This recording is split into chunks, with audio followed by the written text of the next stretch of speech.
ಬಂದಿದೆ. ಆದ್ರೆ ಆ ಯೋಜನೆಗಳು, ಆ ಕಾಯ್ದೆಗಳು ಇವತ್ತು ಸಮರ್ಪಕವಾಗಿ ಅನುಷ್ಠಾನವಾಗದೇ ಇರ್ತಕ್ಕಂಥದ್ದು ಒಂದು ದೊಡ್ಡ ದುರಂತ. ಇವತ್ತು ಏನು ನೋಡ್ತಾ ಇದ್ದೇವೆ, ಪರಿಶಿಷ್ಟ ಜಾತಿ ಮತ್ತು ಪರಿಶಿಷ್ಟ ಪಂಗಡದ ಮೇಲೆ ದೌರ್ಜನ್ಯ, ಜಾತಿ ನಿಂದನೆ ಮಾಡಿದ್ರೆ ಒಂದು ಕಾಯ್ದೆ ಇದೆ. ಆದ್ರೆ ಆ ಕಾಯ್ದೆ ಪ್ರಕಾರ ಇವತ್ತು ಪೊಲೀಸ್ ಇಲಾಖೆ ಆಗಲಿ ಸರ್ಕಾರ ಆಗಲಿ ಕ್ರಮವನ್ನು ಕೈಗೊಳ್ಳಲಿಕ್ಕೆ ಆಗ್ತಾ ಇಲ್ಲ. ಇವತ್ತು ಪ್ರಗತಿಪರ ಸಂಘಟನೆಗಳು ಬೀದಿಗೆ ನಿಂತು ಹೋರಾಟ ಮಾಡಿದ್ರೆ ಮಾತ್ರ ಆ ಕಾಯ್ದೆ ಪ್ರಕಾರ ಕ್ರಮವನ್ನು ಕೈಗೊಳ್ಳಲಿಕ್ಕೆ ಸಾಧ್ಯ ಆಗ್ತಾ ಇದೆ. ಅದ್ರ ಬಗ್ಗೆ ಯಾವ ಮಾತಾಡಲಿಲ್ಲ ಅಂತ ಹೇಳಿದ್ರೆ ಆ ಕಾಯ್ದೆಯ ಪ್ರಕಾರ ಶಿಕ್ಷೆ ಕೊಡಲಿಕ್ಕೆ ಪ್ರಯತ್ನವನ್ನು ಮಾಡ್ತಾ ಇಲ್ಲ. ಇಂಥ ಒಂದು ಸಂದರ್ಭದಲ್ಲಿ ನಾವು ಬಾಬಾ ಸಾಹೇಬ್ ಅಂಬೇಡ್ಕರ್ ಅವರ ಸಂವಿಧಾನವನ್ನು ಸರಿಯಾಗಿ ವಾಕ್ಯವನ್ನು ಮಾಡ್ಕೋಬೇಕಾಗ್ತದೆ. ಅರ್ಥವನ್ನು ಮಾಡ್ಕೊಂಡಾಗ ನಾವು ಈ ಒಂದು ಆಡಳಿತದ ತಪ್ಪು ನಿಪುಣರನ್ನ ಮಾತಾಡಲಿಕ್ಕೆ, ಪ್ರತಿಭಟಿಸಲಿಕ್ಕೆ ಸಾಧ್ಯವಾಗ್ತಾ ಇದೆ. ನಮಗೆ ಏನು ವಿಚಾರ ಗೊತ್ತಾಗಲಿಲ್ಲ ಅಂತಂದ್ರೆ ನಾವು ಏನು ಮಾತಾಡಲಿಕ್ಕೆ ಸಾಧ್ಯ ಇಲ್ಲ. ಒಂದು ವೇಳೆ ಬಾಬಾ ಸಾಹೇಬ್ ಅಂಬೇಡ್ಕರ್ ಏನು ಒಂದು ಸಂವಿಧಾನದಲ್ಲಿ ಈ ದೇಶದ ಎಲ್ಲ ಜಾತಿಯವರಿಗೆ, ಎಲ್ಲ ಬಡವರಿಗೆ, ಎಲ್ಲ ಮಹಿಳೆಯರಿಗೆ, ಎಲ್ಲ ಕಾರ್ಮಿಕರಿಗೆ ಸಮಾನವಾಗಿರ್ತಕ್ಕಂಥ ಅವಕಾಶಗಳನ್ನ ಈ ಸಂವಿಧಾನದಲ್ಲಿ ಕಲ್ಪಿಸಿಕೊಟ್ಟಿದ್ದಾರೆ. ಇವತ್ತು ಕೆಲವು ವ್ಯಕ್ತಿಗಳು ಏನೋ ಒಂದು ಮನವಾದಿಗಳ ಏಜೆಂಟ್ಗಳಾಗಿ ಒತ್ತಡ ಮಾಡುವಂತ ಕೆಲವು ರಾಜಕಾರಣಿಗಳು, ಕೆಲವು ವ್ಯಕ್ತಿಗಳು ಮಾತಾಡ್ತಾರೆ. ಬಾಬಾ ಸಾಹೇಬ್ ಅಂಬೇಡ್ಕರ್ ಅವರು ಕೇವಲ ಪರಿಶಿಷ್ಟ ಜಾತಿ ಮತ್ತು ಪರಿಶಿಷ್ಟ ಪಂಗಡರಿಗೆ ಹೆಚ್ಚಿನ ಆದ್ಯತೆಯನ್ನ ಸಂವಿಧಾನದಲ್ಲಿ ಕೊಟ್ಟಿದ್ದಾರೆ. ಅವರಿಗೆ ಆ ನಿಟ್ಟಿನಲ್ಲಿ ಇವತ್ತು ಹೆಚ್ಚಿನ ಸೌಕರ್ಯಗಳು ಸಿಗ್ತದೆ ಅಂತ ಹೇಳ್ತಾರೆ. ಆದ್ರೆ ನಾವು ಒಂದು ಹೇಳಲಿಕ್ಕೆ ಬಯಸ್ತಾ ಇದ್ದೇವೆ, ಈ ಒಂದು ಸಂವಿಧಾನದಲ್ಲಿ ಏನು ಪರಿಶಿಷ್ಟ ಜಾತಿಗೆ 15% ಅನ್ನ ಕೊಟ್ಟಿದ್ದಾರೆ. ಈ 15% ಅಲ್ಲಿ 106 ಜಾತಿಗಳು ಒಳಗೊಂಡಿದೆ. ಪರಿಶಿಷ್ಟ ಪಂಗಡದಲ್ಲಿ 56 ಜಾತಿಗಳಿದೆ. ಆ 56 ಜಾತಿಗಳಿಗೆ 3% ಅನ್ನ ಕೊಟ್ಟಿದ್ದಾರೆ. ಒಟ್ಟು 18% ಅನ್ನ ಪರಿಶಿಷ್ಟ ಜಾತಿ ಮತ್ತು ಪರಿಶಿಷ್ಟ ಪಂಗಡದವರಿಗೆ ಕೊಟ್ಟಿದ್ದಾರೆ. ಈಗ ಹೆಚ್ಚು ಮೀಸಲಾತಿಯಲ್ಲಿ ಕೊಟ್ಟಿದ್ದಾರೆ, ಹೆಚ್ಚು ಕೊಟ್ಟಿದ್ದಾರೆ. ಆದರೆ ಈ ವಿಚಾರವನ್ನ ಸರಿಯಾಗಿ ಸಂವಿಧಾನವನ್ನ ಓದ್ಕೊಳ್ಳಕ್ಕಾಗ್ತಿಲ್ಲ.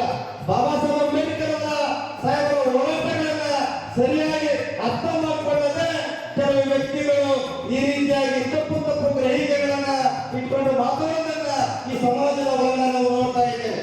ಇವತ್ತು ನೋಡಿ ನಮ್ಮ ಮುಂದೆ ಇದೆ 15% ಅನ್ನ ಅತ್ಯಂತ ಹಿಂದುಳಿದ ಬ್ರಾಹ್ಮಣರಿಗೆ ಕೊಟ್ಟು ಮೀಸಲಾತಿಯನ್ನ ಅವರು ಯಾವುದೇ ಹೋರಾಟವನ್ನು ಮಾಡಲಿಲ್ಲ, ಯಾವುದೇ ಸರ್ಕಾರದ ಮುಂದೆ ಒಂದು ಅರ್ಜಿಯನ್ನು ಹಾಕೊಂಡಿಲ್ಲ, ಸರ್ಕಾರದ ಮುಂದೆ ಯಾವುದೇ ಅರ್ಜಿಯನ್ನು ಹಾಕೊಂಡಿಲ್ಲ. ಅವರು ಬೇಕಾದ ಎಲ್ಲೂ ಕೂಡ ಹೋರಾಟವನ್ನು ಮಾಡಲಿಲ್ಲ, ಬೀದಿಯಲ್ಲಿ ಇಟ್ಕೊಂಡು. ಆದ್ರೆ ಅವರಿಗೆ 15% ಅನ್ನು ಕೊಟ್ಟಿದ್ದಾರೆ. ESW ಕೊಟ್ಟಿದ್ದಾರೆ. 15% ಮೀಸಲಾತಿ. ಎಷ್ಟು ಜಾತಿಗಳಿವೆ? ಕೇವಲ 13 ಜಾತಿಗಳಿವೆ. 10% ಮೀಸಲಾತಿಯನ್ನು ಕೊಟ್ಟಿದ್ದಾರೆ. ಆದರೆ ನಮಗೆ ಮೀಸಲಾತಿಯನ್ನು ಸಿಗಬೇಕಾದ್ರೆ ಎಷ್ಟು ಹೋರಾಟಗಳು ನಡೆದಿದ್ದಾವೆ, ಎಷ್ಟು ಹೋರಾಟಗಳು ನಡೆದಿದೆ, ಬಲಿದಾನ ಕೊಟ್ಟಿದ್ದಾರೆ, ತ್ಯಾಗ ಮಾಡಿದ್ದಾರೆ. ಈ ತ್ಯಾಗ ಮತ್ತು ಬಲಿದಾನದಿಂದ ಇವತ್ತು ನಮಗೆ ಮೀಸಲಾತಿಯನ್ನು ಸಿಕ್ಕಿರ್ತಕ್ಕಂಥದ್ದು. ಆದ್ರೆ ನೀವು 10% ಮೀಸಲಾತಿಯನ್ನು ಕೊಟ್ಟಲ್ಲ. ಯಾರಾದ್ರೂ ಈ ದೇಶದಲ್ಲಿ ಯಾರು ಪ್ರತಿಭಟನೆ ಮಾಡಲ್ಲ.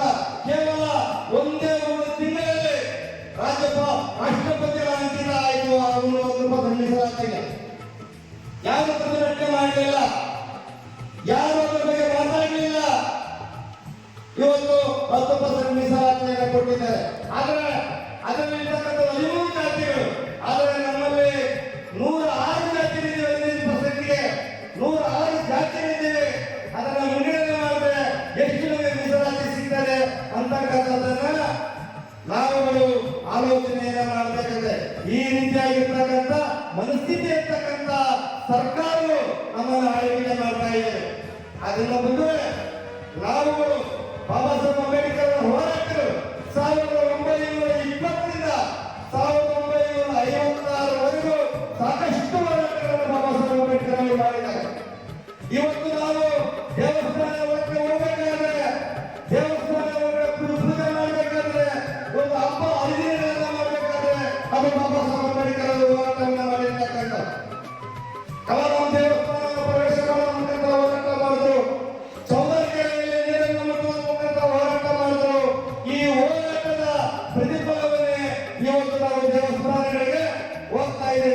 ದೇವಸ್ಥಾನಗಳ ಹೆಸರಿನಲ್ಲಿ, ದೇವರ ಹೆಸರಿನಲ್ಲಿ ಇವತ್ತು ಹಬ್ಬ ಹರಿದಿನಗಳನ್ನ ನಾವು ಮಾಡ್ತಾ ಇದ್ದೇವೆ ಅಲ್ಲ. ಇವತ್ತು ಆ ದೇವಸ್ಥಾನಗಳಿಗೆ ನಾವು ಪೂಜೆ ಮಾಡಿರ್ತಕ್ಕಂಥ ದೇವರು, ನಾವು ಕೊಟ್ಟಿರ್ತಕ್ಕಂಥ ಆಜ್ಞೆ ಮಾಡಿರ್ತಕ್ಕಂಥ ದೇವರು ಇವತ್ತು ನಮಗೆ ಏನಾದರೂ ನಮ್ಮ ಬದುಕು ಬದಲಾವಣೆ ಮಾಡಲಿಕ್ಕೆ ಸಾಧ್ಯ ಆಯ್ತಾ? ಇವತ್ತು ಬದುಕು ಬದಲಾವಣೆ ಮಾಡಿರ್ತಕ್ಕಂಥದ್ದು ಡಾಕ್ಟರ್ ಬಾಬಾ ಸಾಹೇಬ್ ಅಂಬೇಡ್ಕರ್ ಅವರು. ಡಾಕ್ಟರ್ ಬಾಬಾ ಸಾಹೇಬ್ ಅಂಬೇಡ್ಕರ್ ಅವರು. ಅದರಿಂದ ನಾವುಗಳು ಸಂವಿಧಾನವನ್ನ ಸರಿಯಾಗಿ ಅರ್ಥವನ್ನು ಮಾಡ್ಕೋಬೇಕು ಮತ್ತು ಈ ಸಮಾಜದ ಇನ್ನೊಂದು ಕಣ್ಣಾಗಿರ್ತಕ್ಕಂಥ ಬಾಬು ಡಾಕ್ಟರ್ ಜಗಜೀವನರವರ ಹೋರಾಟವನ್ನ, ರಾಜಕೀಯ ಹೋರಾಟವನ್ನ, ಈ ಸಮುದಾಯ ಪಟ್ಟತಕ್ಕಂಥ ರಾಜಕೀಯ ಹೋರಾಟವನ್ನ ಇವತ್ತು ಈ ಭಾರತ ದೇಶದಲ್ಲಿ, ಇವತ್ತು ಕರ್ನಾಟಕದಲ್ಲಿ ಹಸಿರೀದೆ ಅಂತ ಹೇಳಿದ್ರೆ ಇವತ್ತು ರೈತ ಹಸಿರನ್ನು ಬೆಳೆತಾರೆ ಅಂದ್ರೆ ಹಸಿರು ಕ್ರಾಂತಿಯನ್ನು ಮಾಡಿರ್ತಕ್ಕಂಥ ಒಬ್ಬ ಮಹಾನ್ ಹೋರಾಟಗಾರರು ಜಗಜೀವನರಾಮರು. ಅದರಿಂದ ಈ ದೇಶದ ಉಪಪ್ರಧಾನಿತರಾಗಿದ್ದರು ಬಾಬಾ ಜಗಜೀವನರಾಮರು. ಎಲ್ಲರೂ ಉಪಪ್ರಧಾನಿ ಅಂತ ಹೇಳ್ತಾರ? ಯಾರು ಹೇಳಲ್ಲ. ಈ ದೇಶದ ಉಪಪ್ರಧಾನಿ ಯಾರಪ್ಪ ಅಂತಂದ್ರೆ ದೇವಿಲಾಲ್ ಅಂತ ಹೇಳ್ತಾರೆ. ದೇವಿಲಾಲ್ ಹೆಸರು ಹೇಳ್ತಾರೆ ವಿನಃ ಜಗಜೀವನರಾಮರವರ ಹೆಸರನ್ನ ಹೇಳೋದಿಲ್ಲ. ಯಾಕಂದ್ರೆ ಅವರು ಕೆಳಜಾತಿಯವರು, ಒಂದು ಚಮ್ಮಾರ ಜಾತಿಗೆ ಸೇರಿರ್ತಕ್ಕಂಥ ಕಾರಣಕ್ಕಾಗಿ ಜಗಜೀವನರಾಮರವರ ಹೆಸರನ್ನ ಹೇಳಲಿಕ್ಕೆ ಸಾಧ್ಯ ಆಗುದಿಲ್ಲ. ಅದರಿಂದ ಈ ಮನಸ್ಥಿತಿಗಳಿರ್ತಕ್ಕಂಥ ಈ ಸಮಾಜದ ಒಳಗಡೆ ನಾವು ಹೋರಾಟವನ್ನು ಮಾಡಬೇಕಾದ್ರೆ ನಾವು ಬಾಬಾ ಸಾಹೇಬ್ ಅಂಬೇಡ್ಕರ್ ಅವರ ಸರಿಯಾಗಿ ಅರ್ಥವನ್ನು ಮಾಡ್ಕೋಬೇಕು.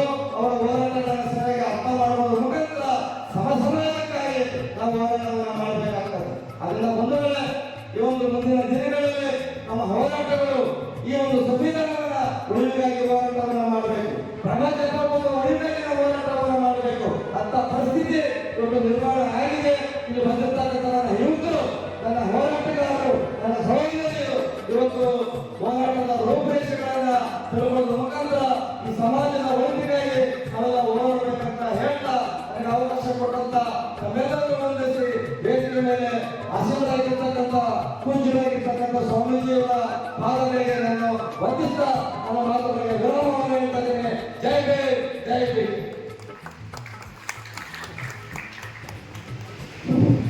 ಸ್ವಾತಂತ್ರ್ಯ ಸಿಕ್ಕು 78 ವರ್ಷ ಗತಿಸಿದರೂ ಕೂಡ ಇನ್ನೂ ಕೂಡ ಸಂವಿಧಾನ ಸಮರ್ಪಕವಾಗಿ ಜಾರಿಯಾಗಿಲ್ಲ ಮತ್ತು ಸಮಾಜದಲ್ಲಿ ಜಾತಿಯಲ್ಲಿ ತಾಂಡವಾಗ್ತಾ ಇದೆ ಅನ್ನುವಂಥ ನಿಟ್ಟಿನಲ್ಲಿ ತಮ್ಮ ಅನಿಸಿಕೆಗಳನ್ನು ವ್ಯಕ್ತಪಡಿಸಿರ್ತಕ್ಕಂಥ ಶ್ರೀ ಎಂ ಗೋವಿಂದರಾಜ್ ಬೆಂಗಳೂರು ಕರ್ನಾಟಕ ರಾಜ್ಯ ದಲಿತ ಪರಿಷತ್ತಿನ ರಾಜ್ಯಾಧ್ಯಕ್ಷರು ಅವರಿಗೆ ತುಂಬ ಹೃದಯದ ಧನ್ಯವಾದಗಳು. ಈಗ ಬಾಬಾ ಸಾಹೇಬ್ ಮಾನವ ಕಾಂಶಿರಾಮಜಿ ಮತ್ತೊಬ್ಬ ಕರ್ನಾಟಕದ ಅಂಬೇಡ್ಕರ್, ಪ್ರೊಫೆಸರ್ ಬಿ ಕೃಷ್ಣಪ್ಪ ಇವರೆಲ್ಲರ ಸಮಾಜದ ಮೇರು ಪರ್ವತದಲ್ಲಿ ಇವತ್ತು ನಾನು ಈ ವೇದಿಕೆಯಲ್ಲಿ ನಿಂತ್ಕೊಂಡು ಮಾತಾಡಕ್ಕೆ ಅವಕಾಶ ಮಾಡಿಕೊಟ್ಟಿರ್ತಕ್ಕಂಥ ನನ್ನ ಆರಾಧ್ಯ ದೇವರಾಗಿರ್ತಕ್ಕಂಥ ವಿಶ್ವರತ್ನ,